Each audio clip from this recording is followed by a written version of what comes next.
ஏன் இவ்வளவு முடியா இருக்காரு உன் ஹஸ்பண்ட், இவ்வளவு ரிசர்வ்டா இருக்காரு, பேசவே மாட்டாரா, காசு கொடுக்கறமா, இப்படி எல்லாம் கேட்பாங்க. வாயில புண்ணா, வாந்தி வருதா?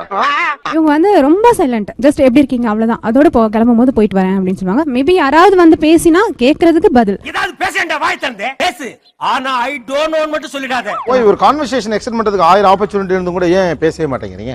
அப்படி எனக்கு அது தோணல. இன்னும் கொஞ்சம் பெட்டரா சமாளிச்சிருக்கலாம் பேபே. உடையம் பேபே. ஏதாச்சும் வந்து பேசுறா கூட நமக்கு வேற என்ன பேசணும்னு தெரியாது. நமக்கு அவ்வளவு விவரம் பத்தாதுங்க. எப்படி இருக்கிறேன்னு கேட்பாங்க. நல்லா இருக்கிறேன்னு சொல்லுவேன். சாப்பிட்டீங்களா? சாப்பிட்டேன். இவ்வளவு அப்பாவியா இருக்கிறேப்பா. நீங்க சாப்பிட்டீங்களா கேட்பேன். அதோட அவ்வளவுதான். ரொம்ப கஷ்டம் யா உன்னோட.